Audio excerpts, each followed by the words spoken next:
We're live. No, it's preparing. Hold on. Oh, okay. It's working better than Facebook already. Oh, yeah. Yeah.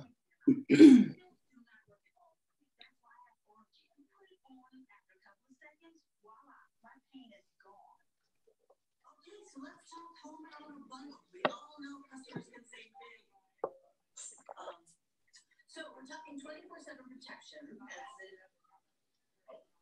Hello. Yeah. I think we're live. Let me double check. Yep, we're good. All right, fantastic. Sorry, there was a little lag if you're watching live. We're just staring into the screen. It's our first time going live here on YouTube. We're super excited to kind of transition and test out a different live experience here. Hopefully get some more traction here. We are NextOppSocial. Welcome to our channel. This is live on YouTube. My name is Rochelle Wright Wilson. I go by Rochelle. I got lots of names. I own Right Outcomes. I have a digital marketing company. I help small businesses and entrepreneurs really find ways to manage and market their business, if not on their own, or finding the right key people to help them execute that. I usually focus on one or two people who are running the show. So yeah, excited to talk today. Juan. Yes. Hi, everyone. This is Juan Buford, broadcasting Detroit metropolitan area, CEO of JSB Business Solutions Group, B2B consultant, professional entrepreneur. And basically, I've cut my teeth helping small business owners level up, make sure they have access to the resources, make sure they have access to the information to make better decisions, scale, grow, hire, take agency over their lives and their kitchen table, and thus be able to have more agency of what transpires in their neighborhoods and communities. I believe entrepreneurship is empowerment. And while everyone cannot necessarily be an entrepreneur, does not mean everyone cannot have a more entrepreneurial mindset. And we don't need everyone. We just need more, right? We need more people who are, once again, able to take control over what transpires in their households, take control of their financial welfare, be able to do more, not just for their own families, but for others. We know small business owners employ the majority of individuals here in the United States. That's where most individuals get their first start, whether it be a job or, quite frankly, whether it be some type of entrepreneurial venture. It's usually a small endeavor.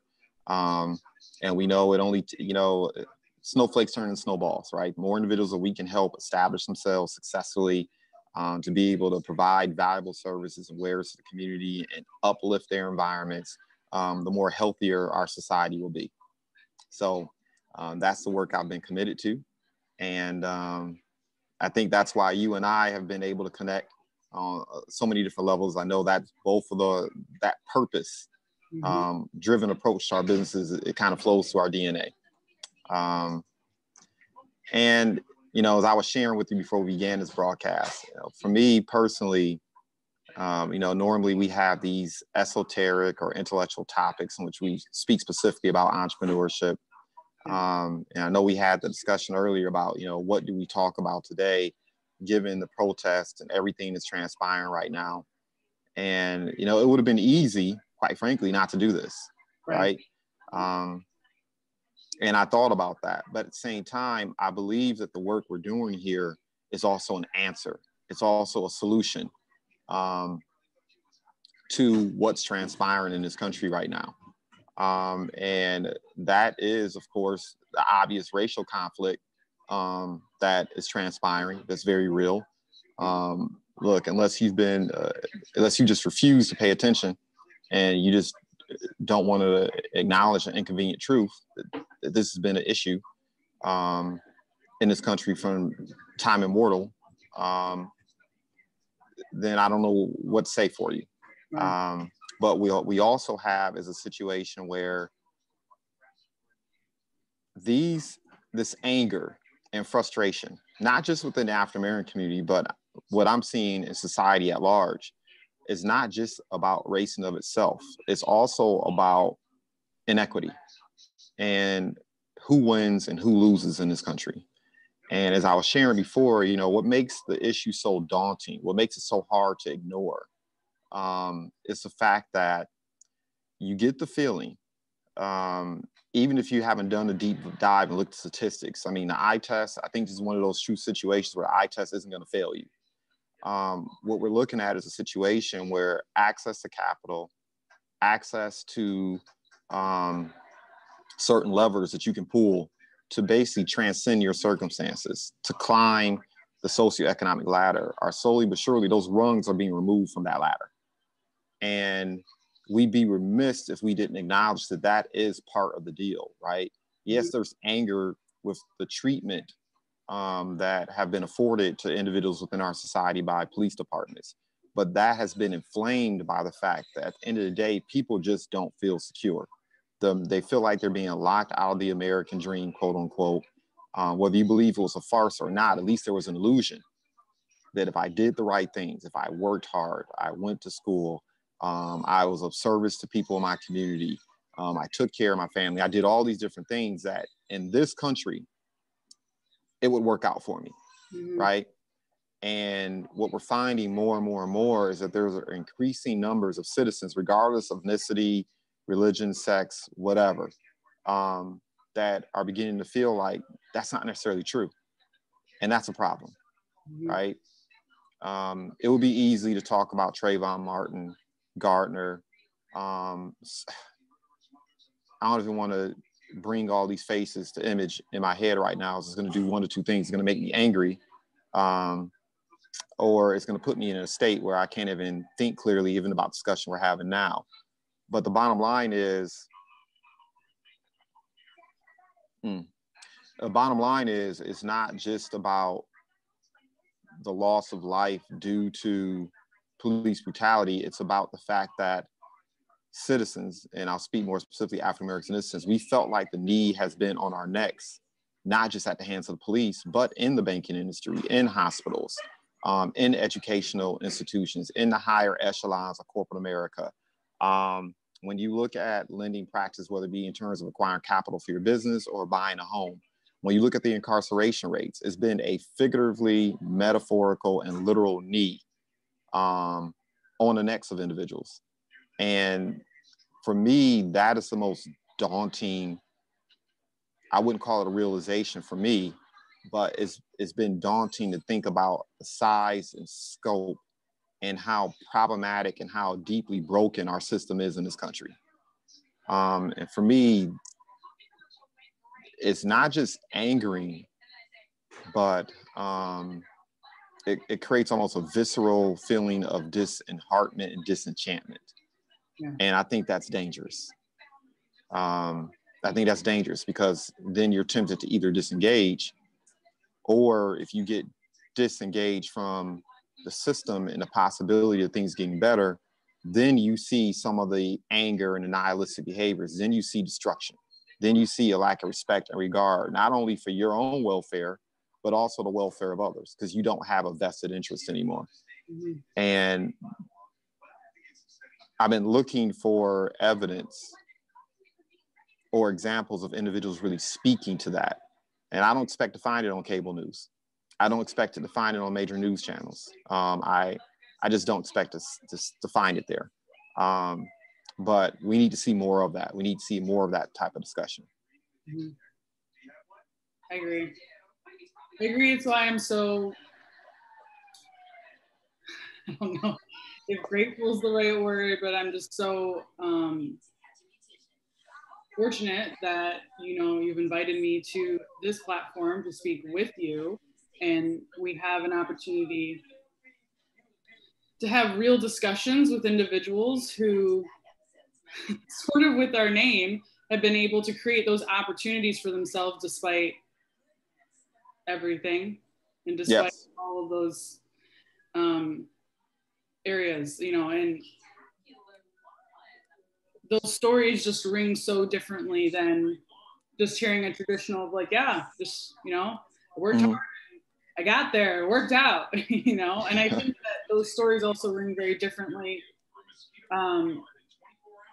as a Detroit business and Detroiters. They're so, these businesses and these individuals are, their passions and their why are so deeply rooted around so much, or so much heart and so much resilience, that I'm not saying that other individuals in the country don't have that, but it's like you hear that in every single one. You hear that. Yeah, it's I mean, it's interesting having these discussions and listening to the commentary, right? Because, and I'm going to speak specifically about my experience, right? And hopefully it has some resonance with other individuals from the African American community. But, you know, for me, you grow up knowing these things transpire. Like what I'm seeing on the television set, seeing these deaths, knowing about the inequities, knowing about the rampant discrimination, you know, for me, I accepted it a long time ago. And so what you basically do, at least what I've done, is you kind of push it down to the pit of your stomach, right? Because at the end of the day, you still have to win, right? You still have to succeed. You still have to find ways to grow and become a full, whole human being and live a life of satisfaction despite the circumstances, right? And so that's what you do, right? This has just been the case since Plymouth Rock landed on us, right? You push it down to your gut and you just get to work and you make the best life you can. You teach your children the things you need to teach them so they can navigate the system. You lift as you climb as best you can. And so for me, that's what it's been, right? You don't grow numb to it, but you realize you still have to win, right? And that's what you're seeing with many of the entrepreneurs here in Detroit metropolitan area. This is just kind of par for the course. What the spark was the confluence of a couple things, right? Number one, just once again, how egregious it was. And, you know, as I shared with you before, I refused to even look at the footage. I was not going to look at that video. And I finally looked at the video of that police officer with his knee on his neck like that, literally killing him. And what it did is it brought that constant stomach ache up, right? It brought it up to where it didn't feel like a stomach ache anymore. It felt like a heartache, right? It felt like a heart attack. And that's what you're seeing, right? This isn't just about what happened to Gardner, Trayvon, and so many other individuals. And I keep going back because these things have been going on, right? Emmett Till, I mean, another egregious example. It's something people need to understand. This is something that's been brewing for a long time, you know, and not just among African Americans, but people in general. For a long time, the frustration has been brewing at large, right? You know, I think about where I grew up in the west side of Detroit. And when I lived over in that period of time with my family, and I remember seeing people go to work hard, you know, people who were living honest lives, taking care of their children as best they could on minimum wage, you know, on minimum wage, but still making it work. And to see the police harassment, to see them, quite frankly, fall victim to the nihilism that exists in communities where you feel like you've been locked out, right? When people start, you know, when people choose other options to take care of their families that may not be legal, right? That don't necessarily make a positive contribution, but they're doing what they have to do to pay the rent and keep food on the table, right? And to see good people even fall victim as it relates to the ancillary damage that occurs in environments like that, right? You know, and to know that, you know, as Malcolm X said, just because you find a cat in the oven, that don't make him a biscuit. You know, just because you're born into these circumstances, just because you are dealing with these circumstances on a daily basis, that doesn't mean you're less of a human. That doesn't mean you don't have strivings, you don't have desires, that you don't want to level up, that you don't want to achieve. I think about all the talent. I think about all the intellect. I think about the work ethic of individuals whom I've seen die, and just not be able to come to a certain thing. I know some really smart brothers and sisters that fell victim to the quote unquote inequity in a systemic way in which people are kept down in this country. And I think about it all the time about how these individuals could have given so much. And that is the greatest frustration, I can say, in particularly in the African American community, to know that. But it's also this country's greatest loss, right? And that's the issue, right? That right now, and this goes beyond, once again, race. We have a situation where, regardless of your ethnicity, sex, religion, et cetera, it's a situation where the losers and winners are actually being chosen. Yeah. Right. It's being, in some respects, it almost feels predetermined. And what has always made, I think what's always kept the anger and frustration at bay is the feeling that, okay, in spite of that, there are still a myriad of opportunities for individuals to level up. There's still a way for you to find satisfaction. There's still a way for you to improve your life. There's still a hope and a way of believing that your tomorrow can be better than your today. And you have agency over today to better what transpired yesterday. And we're beginning to see that that may not necessarily be the case for too many individuals. Something else that was very egregious in my mind was, and we just talked about this, right? What happened in DC? Here you have protesters. They're following the rules, right? They're exercising their rights as U.S. citizens. They're not being violent. They're not looting. They're not rioting. They're not doing any of that. That was so egregious what transpired, where you actually turn the state apparatus, you turn our military on citizens. Yeah. And as I was looking at it, I was thinking about, this is type of stuff that happens in quote unquote, which is also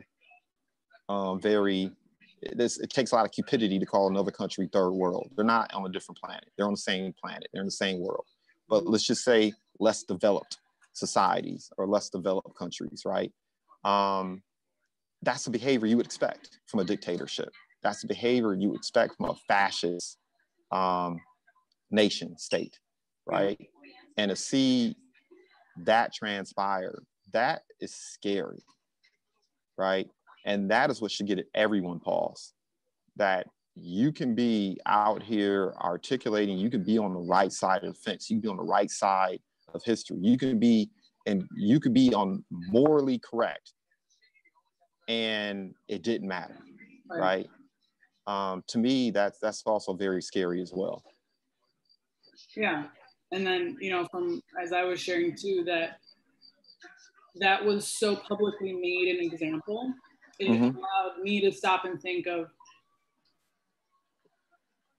this event in DC with, there's videos all over the place of all kinds of stuff, but that was very publicly displayed of, like, we want you all to see what we're going to do here, and right. want you to see that you can do everything right and it's not going to matter. And we want this country to see it, we want the world to see it. And yeah, if that didn't hit people in a different way, then I don't know. Do you think that living in your suburb, everything's all good, it's all kosher, cool, it's not gonna, like, these things don't affect you? That's unfortunate that you still feel that way, I think another thing you brought up too is how, you brought up, this is of course a long time coming as well, but we have this perfect storm of the unemployment rate right now. And you said that 50% of, and I don't remember, I don't think it was declared, America, 50% of African Americans in America are unemployed. Yes. And it's like, I'm still like, what? That number is so big. That is so many people. That's so many people on top of all of this, on top of, like, you're pushing people into a corner where there are no other options and choices, right? They're like, this is it. They have nothing else to do but react.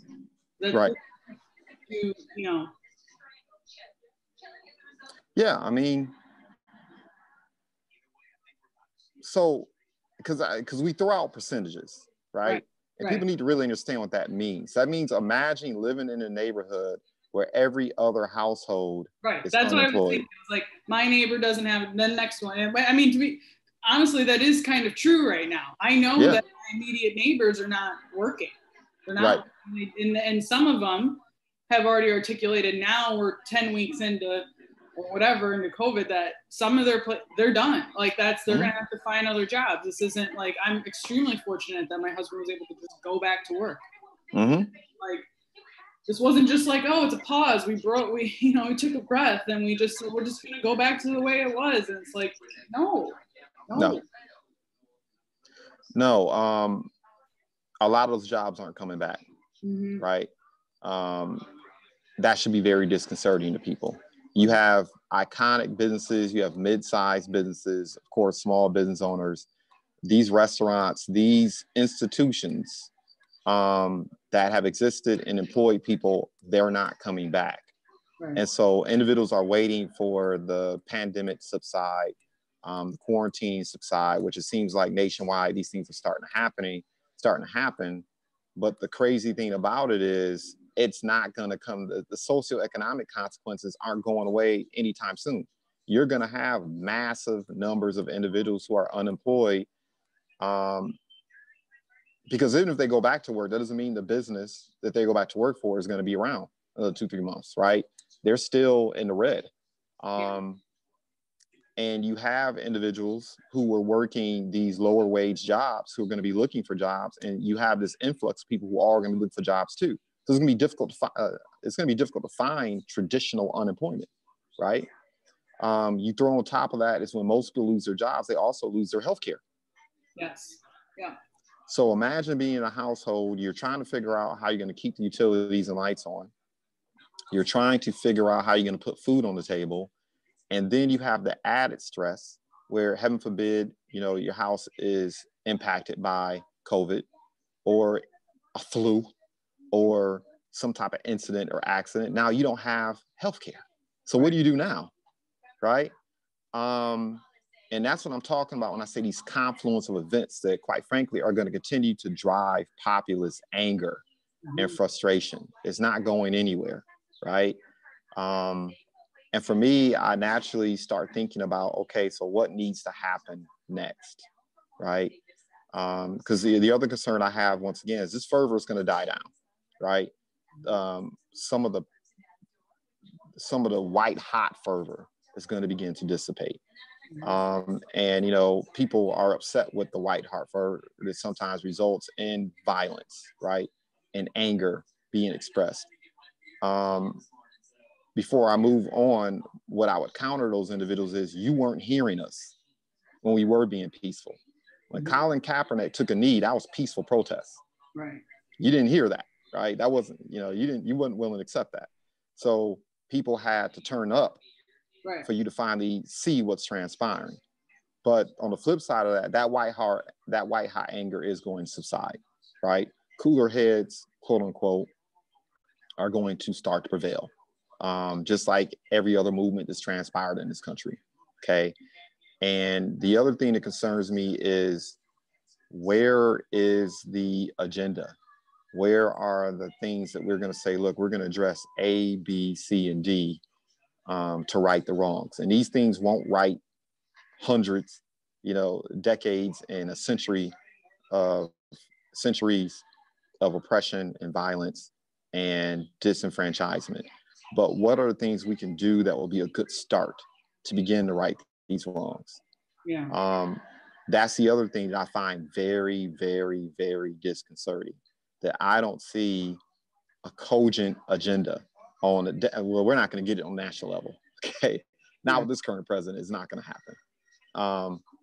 And I say that not because I care Democratic, Republican, I care less, I'm just looking for smart people who actually care about the welfare of everyday citizens come on the agenda. And it's not happening on a national level. But you know what? Amidst the anger, it's not happening, at least as far as where the eye can see, it's not happening on a local level either. And for me, that's very scary, right? It's very scary. And so, once again, my mind, that's where it starts going, right? And I ticked off some of these things in the beginning. What I'd like to see and what I think some of the problems, what will solve a lot of the problems is, number one, we need to take a good hard look at how capital is accessed in this country and who has access to that capital. And what are the determinants of that access, right? Whether it be lending for entrepreneurial endeavors and enterprise, whether it be how we look at lending and access to housing. When we look at the disparities, what happens in our medical system. I mean, a statistic that has been around for a long time that I think is very daunting. And I mean, it's absurd. I mean, that, ebony and brown children, when you look at infant mortality rates, they are double that of everyone else. That's scary. Yeah. That's scary. That's something that needs to be addressed, right? There's something systemically wrong with that. Once again, when I think about the incarceration rates, there's been a pandemic going on in the African-American community for a long time. The bottom line is we have a society right now that is more effective at producing felons than producing college graduates. We're more effective at producing people carrying around misdemeanors than skilled trades, right? These things are problematic. These things need to be addressed. There needs to be some serious look at what we're doing. Because I'm not just saying just in terms of African American, I'm talking about in general. Our society has become much more effective at locking people away than ensuring that people have access to the tools that they need to level up, and particularly in urban environments. I remember growing up that most men that I knew had some type of skilled trade. It was part of the schooling. It was part of what it meant to grow up and become an adult. You were going to learn a skilled trade in addition to whatever other academic credentials you were going to earn, right? It's a big deal. You don't find the skilled trades in schools in urban areas anymore. That's problematic. That needs to be addressed. There needs to be a greater confluence of resources directed at individuals who come out of jail, who come out of prison. Because they're going to have to find, if you look at the increasing numbers in which individuals are being incarcerated in jail, you're talking about millions of people who are going to be introduced to society on a yearly basis. And what do you do with those individuals, right? Particularly those who want to do right, who don't want to fall back into terrible recidivism rates, right? What are we doing as a society to ensure that we address that? And then I'm going to end, at least off the top of my head right now, I'm going to end where I began. And I just firmly believe that the insidious behavior of some police officers, but I would say even of the policing profession, right? Because in order for that type of stuff to behave, other people have to be there watching it and observing it, right? There needs to be space, there needs to be oxygen for that behavior and for that mindset to exist. I think about the Montgomery bus boycotts as a perfect example, right? The Montgomery bus boycotts were not successful because it was the right thing to do. The Montgomery bus boycotts were effective because it cost the city money, right? That boycott hurt business. It was damaging systemically. And the bottom line is those individuals in Montgomery realized, okay, we have to do something about this or the entire system's going to fail. Households, communities are going to fail as a result of this bus boycott. We can't have this, right? It was because there was a monetary consequence. Yeah. And I firmly believe that this country and that police departments in particular are not capable of self-reforming. That the only way to correct the situation is to make the costs so painful, to make the expense so high that people just say, no, if I pull this trigger, if I murder this person, not only do I lose my livelihood, but my comrades lose their livelihoods as well, right? I think the laws need to change in such a way where if that happens, no, it's not the cities that get penalized, it's not the states that get penalized, but no, the actual police department, the unions, those pensions, you have to pay out of that fund. And I guarantee you that will immediately that will immediately bring about the change that we're looking for. So, you know, those are the things on top of my head, you know, systemically, but also look, you know, being a professional that navigates certain environments, you know, I see this word being termed allies, right? Allies. What I would encourage allies to consider is this. It's not just a physical need. You know, how many African Americans do you do business with, right? To the allies. You know, there is an overabundance of African Americans in the medical industry. Okay, there's an overabundance of African American talent in the tax and accounting industry. There's an overabundance of African Americans in the legal industry. There's an overabundance of highly skilled, highly trained, very well educated professionals and entrepreneurs. And the question I would pose is, why aren't you doing business with them? Mm-hmm. Right? Because that's an economic need, right? For other African American small business owners who are just as effective, deliver incredible products and services. Are you utilizing them as vendors, right? And you're hiring and firing practices, right? You know, in African American community, there's a saying, last hired and first fired, right?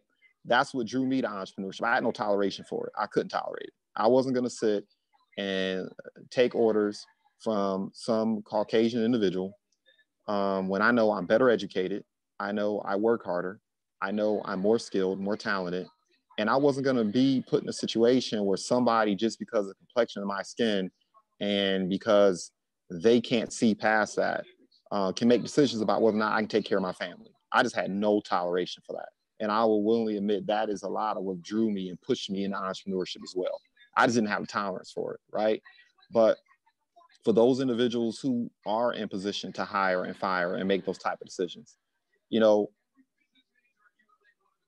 I would encourage them to do a deep dive internally themselves and ask themselves, how many times did they deny someone an opportunity? How many times did they not recognize their skill, their talent, refuse to acknowledge their leadership ability simply because of their complexion and fears and anxieties that you may have, right?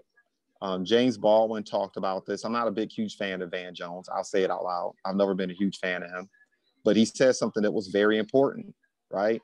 And I don't judge a book by the cover. Knowledge doesn't discriminate. It can come from anyone. The bottom line is he made a point. I think he was being interviewed by, was that Conan? I think that was by Conan. And he talked about this. He said the biggest fear or the most destructive force in our society right now is not the overt racist, right? It's not the wolf that's showing his teeth. And you know the wolf doesn't want you there, to quote Malcolm X, right? It's the fox. Right. It's the fox that's smiling, that's grinning, that's literally going to lunch with you. The fox that is occasionally at a soup kitchen in your neighborhood. The fox that is maybe has gone to a barbecue with you, but that person is housing a belief system, or they're housing a perspective that when they are in positions to make certain decisions that can make an impact on another person's life, that these prejudicial inclinations or leanings are finding expression in them. And I would encourage individuals to reflect on that for a moment. Mm-hmm. Yeah, well, I think about within just my own circle and my own family, and I think about the people I associate with, and I would never, for so many, sit here and be like, there's a problem here, there's a problem there, or you have a problem, because but this event has quite brought to light and made it very apparent to me who those foxes are in my own circle. And that certainly hit me like a lot harder than I expected. Mm-hmm. I wasn't even prepared to realize that, you know. I've thought a lot and very carefully myself of, you know, what African Americans am I working with? What people of color am I introducing into myself? Who am I going out of my way to make sure that my world is diverse all the time. And I've also thought too of just like, especially in my world or an entrepreneurial world, so much of what we do is referral based, right? We look to our circle to refer us to other individuals who are professional or whatever, because we want efficiency, we want to get it done right, we want to, we want the best if we can get it right. And I've thought about too of just like something that I've never really questioned of like, why do I not get referred to Black individuals? And I would encourage my white people to ask themselves that as well. Why are you not being referred Black individuals normally? Now I see quite an abundance of it on Instagram right now over the next, and probably will over the next few weeks. Why were we not seeing that before? Why were we making an active choice to not even question why we weren't seeing that before? So I think I always want to believe that, especially in Detroit, that it's very difficult. You have to almost go out of your way a little bit to not work with African Americans in Detroit, but there are a lot of people who do. Right? And that is surprising to me sometimes, of like that people just, I don't know how you can live here and work here and your world still not be diverse, right? But even as I like to think my world is diverse, but it's not as diverse as it should be, could be, and will be. Well, so I think two things when I hear that. And once again, it just goes back to what I was taught, and be transparent with you is what I'm going to teach my children, right? I know because there are preconceived notions about who I am, the type of person I am, and the level of talent, intellect that I bring to the table, that I know my complexion plays a role in that, right? And so I've always been taught, and I'm going to teach my children, and I teach anyone that comes underneath my tutelage, that, has an ebony complexion, that look, you are going to have to work twice as hard. You are going to have to be willing to give twice that of your competitor who does not share your complexion. And there's no point crying and whining about it. It's just the reality of the matter. I know that, right? Because if you don't, my experience has been, since we're going to talk about Detroit and operating in Detroit Metro, it's very easy, right? It's very easy. Yeah, it's very easy. Not because oftentimes African Americans are just kind of treated like the furniture, right? We're kind of treated like a plant or part of the urban infrastructure, right? I'm living an urban life because there are African Americans around me. But if you're not doing business with them, if you're not engaging with them, if you're not talking to them on a more intimate level, they're just being treated like furniture. And that's exactly what's transpiring. It's very easy for that to happen. But here's the other thing too. And, this is a conversation that I think needs to happen in the community, right? Because what you do have is a disparity in terms of African-American men and women. And this is for African-American women, some significant strides have been made, but discrimination is still there. But still, there's still a paucity of individuals who are ready and prepared to compete, right? And I don't want to be flippant about that, right? I don't want to ignore that. That is the other side of the fence, that because of the inequities, because of what has transpired historically, and the scab has been ripped off the wounds, you are going to have another generation of African American women and men who are not prepared for the jobs and the opportunities of tomorrow. That's a very real issue too, and that's got to be addressed quick, fast, in a hurry, right? You're going to have a situation where, and I'm always reluctant to say this because it's easier to turn into the circular firing squad and to be overcritical, right, in situations like this. But nevertheless, there hasn't been the type of leadership within the African American community to say, look, there are just certain things that we're not going to tolerate from each other, right? There's a certain degree of excellence or expertise. I was thinking about, I've been reading a lot of literature and watching a lot of videographies and documentaries, Eye on the Prize, things like that. And I remember, I think it was Stokely Carmichael, I might be wrong, but I think it was Stokely Carmichael, and I'm paraphrasing, he basically said, look, if you're going to be a garbage truck driver, be the best garbage truck driver ever. If you're going to be a street sweeper, be the best street sweeper ever. If you're going to be an attorney, be the best attorney ever. If you're going to be anything, be the best at what you can be. And we need to have an internal conversation about what that means and reinstilling that in our community, in our DNA, to know that we have to be the best. You know, just wanting to participate and just wanting to have an opportunity in itself is not enough, right? We have to do the work internally to make sure that this next generation that's coming up is equipped with all the resources, mindsets, philosophies, and tools that are at their disposal to get out here and compete. Because just like in 2008, you know, one of the biggest legacies of what transpired in 2008 was the fact, in Detroit in particular, I remember 2008 vividly. You had people literally leaving their keys on the porch. Now, I ain't just talking African-American, I'm talking about just period. But definitely within African-American, you had people leaving their keys on the porch. You had a lot of wealth disappear, be eviscerated, because the federal government did not respond appropriately to what's going on in the community. And unfortunately, because of what just transpired, that's going to be exacerbated. Once again, 50% unemployment within the African-American community or somewhere thereof. And of course, if it's that high nationwide, I know in Detroit, oh my, right?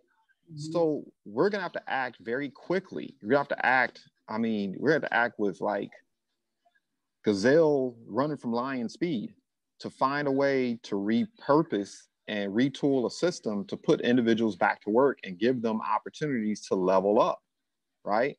That's going to become so important over the next 6 months, or the next 12 months, for the next 2 years, because a lot of wealth has been, it's gone. It's gone. It's amazing to think about it, but that's a lot of heavy lifting that has to be done. You know, as an entrepreneur, something else that I think about, and I say this all the time, money doesn't disappear, it changes hands, right?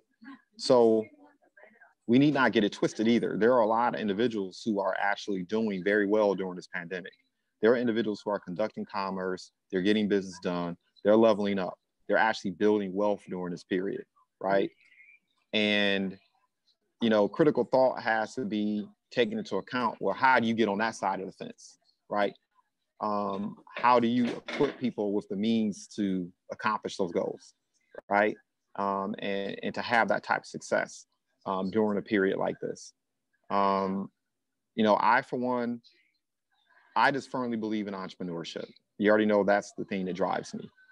I don't think it's the answer to everything, but quite frankly, I think it's the answer to a lot of what ails communities. This country, at the end of the day, was founded on entrepreneurship. That's what it was founded on, right?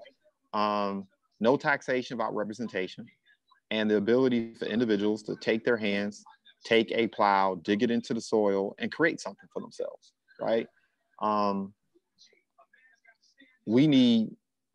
That's what's necessary. You know, if I'm the mayor of Detroit, if I'm the governor of Michigan, I'm immediately critically thinking about how can I introduce skilled trades back into these communities? Because not everyone's going to go to college, right?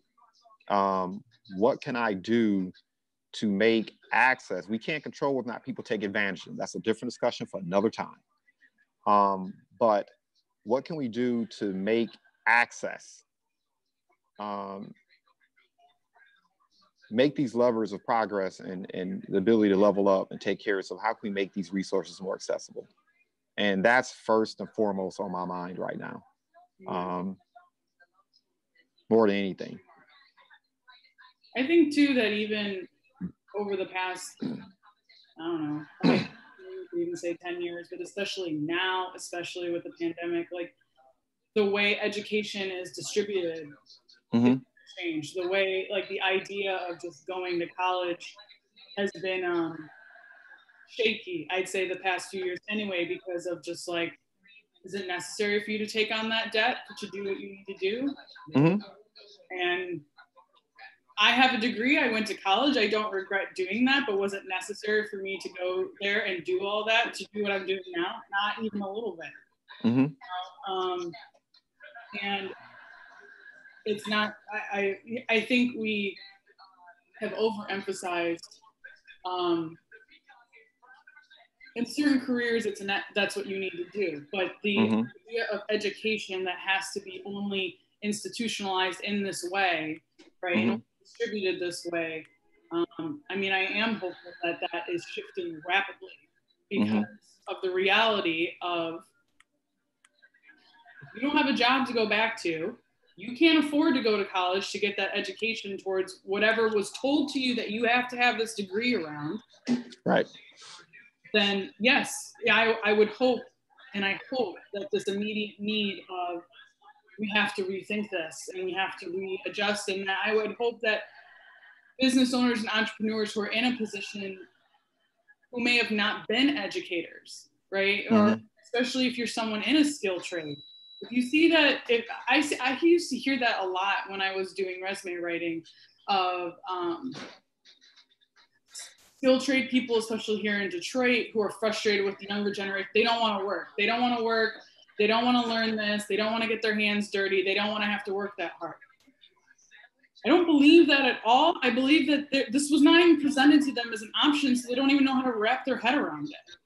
They don't know how, they don't understand what, and you're just getting defensive, like as that business owner, you're just getting defensive because you were handed that. I think about my dad who went to Cass Tech.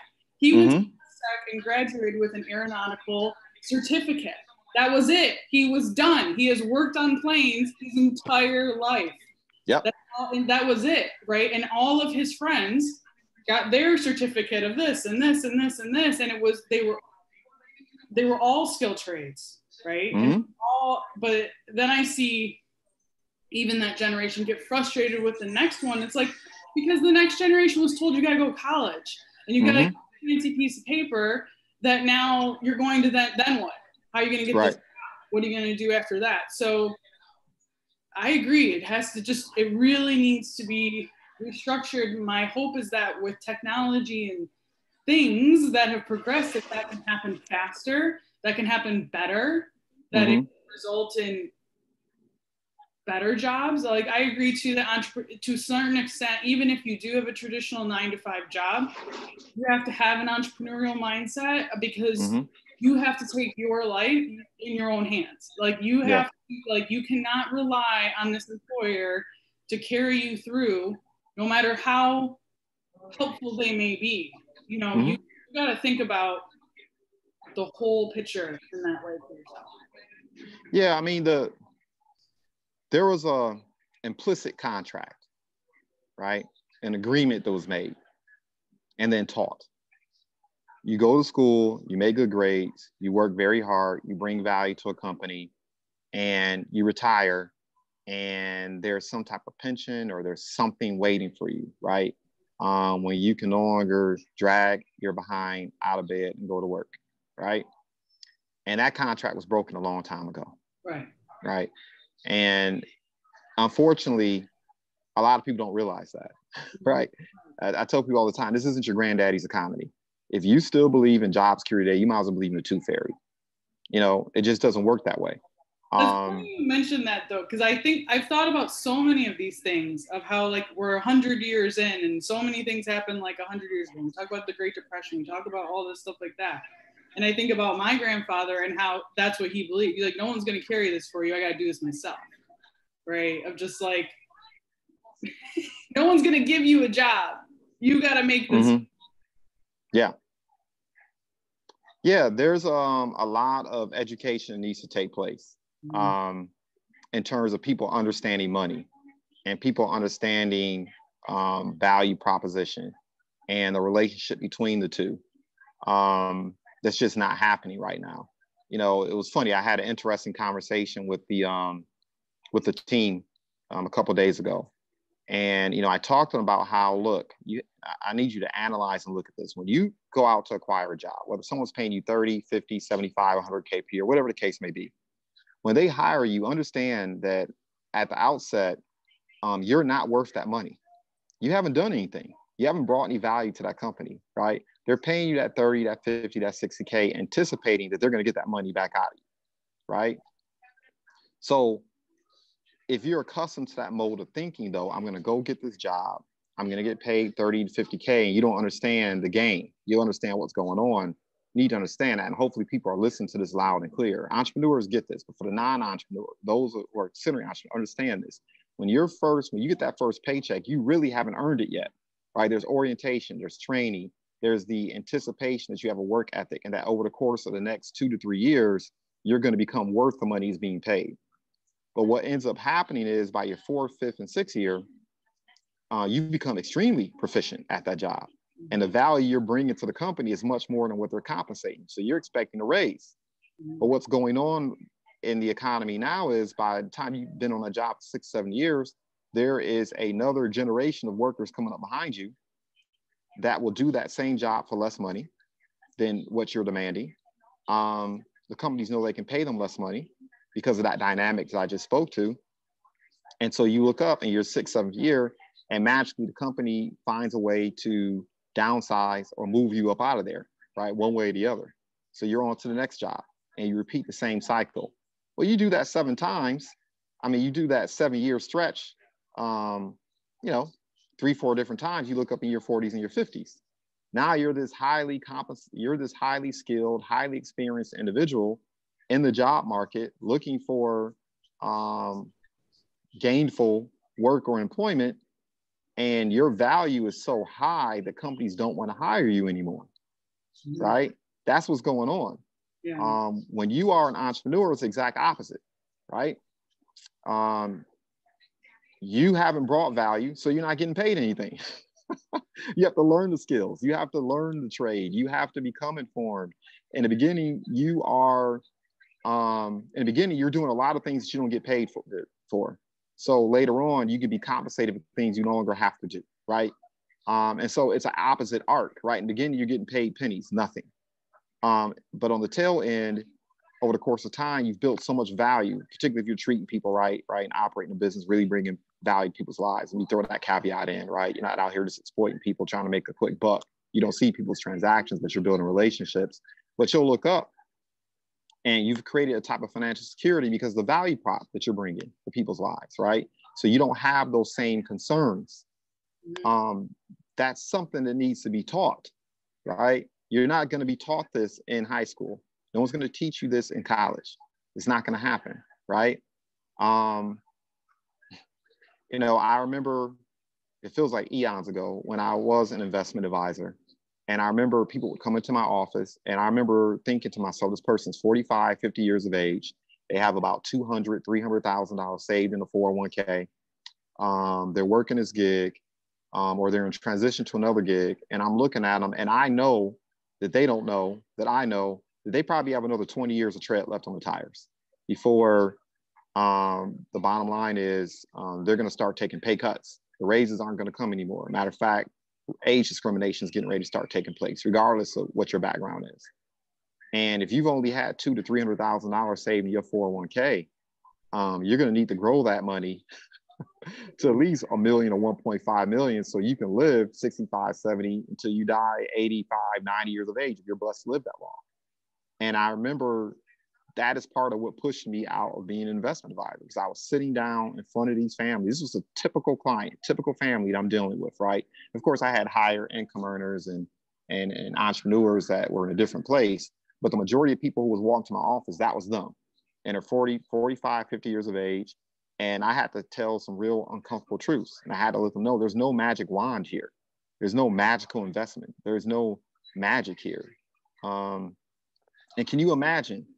I mean, this was 20 years ago, 15 years ago, 10 years ago when I was having these conversations. I can't imagine being in that position right now where you're 45, 50 years of age. This pandemic just wiped you out. You may lose your home. You've lost your job. You have to retool. If you have assets, you're spending down your assets right now to survive this period of time. And you only have another 10, 15 years to make up all this wealth that's been lost. Yeah. And then, of course, I start thinking about the fact that even those individuals whom I were talking to, they were privileged. right? Most people are only earning about $30,000 to $40,000 a year. So they're already at the precipice, right? They're already check to check, hand to mouth. They're already one incident away from catastrophe, right? And then I started thinking about, once again, see, this stuff is all interrelated. And this, if people want to understand where the anger and frustration is coming from, and then when you look at the African-American community, you have all the stuff jumbled on top of it. And then you have a situation where 1 out of 4 households in some communities, the breadwinner is sitting in a jail cell somewhere. Mm-hmm.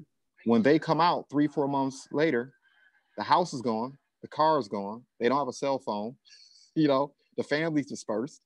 This is what's been going on in these communities.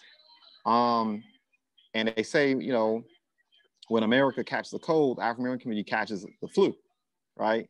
We're kind of like canary in the mine, right? And so once again, when I start thinking about these situations with the African-American community, I start thinking about society at large. This conversation that we're having is coming to a neighborhood near you. You're not immune from this, right? You're not immune. But anyway, I start once again thinking about what are the solutions, right? I think about personally, the most important thing I can do is to, number one, be successful, to win, put myself in position where I have the means and the wherewithal to hold down the family, right? If you can't hold down your family, a sinking ship can't save another sinking ship, right? And then I start thinking about, okay, now that I've righted the ship, what can I do to help other people right their ship, right? What can I do to influence other individuals to, I don't know any words to say it right now. I'm just psychologically and emotionally, I'm not at a place to, but you know, how can you influence people to do the right thing? Yeah. Right, do the right thing. And how do I psychologically put myself at a place where I don't commit the same offense, right? Where I judge a person based on their complexion, I judge a person based on their zip code, I judge a person based on the uniform that they're wearing, as opposed to seeing them as a human being, right? And giving people the opportunity to be human, right? Giving people the benefit of the doubt. And that's tough right now, but I know I can get there, and I know that's what I'm keenly focused on. And I mean, I would like to think that's what it is to be human, right? Yeah. That's what bonds us all here as citizens in this country. That's what makes us different in some respects, right? That at the end of the day, we want to take care of our families, but there's also this social contract that's been broken that I hope can be restored, that we also want to see our fellow neighbor level up to as well, that a rising tide lifts all ships. So regardless of what your complexion is, regardless of what your socioeconomic class or stratus or sex or sexual orientation, whatever, at the end of the day, we should all want to see everyone level up, because together, everyone achieves more, right? You know, and maybe that's a fuzzy way to kind of end this broadcast, but I would hope that society at large will begin to rebuild that social contract with each other. So.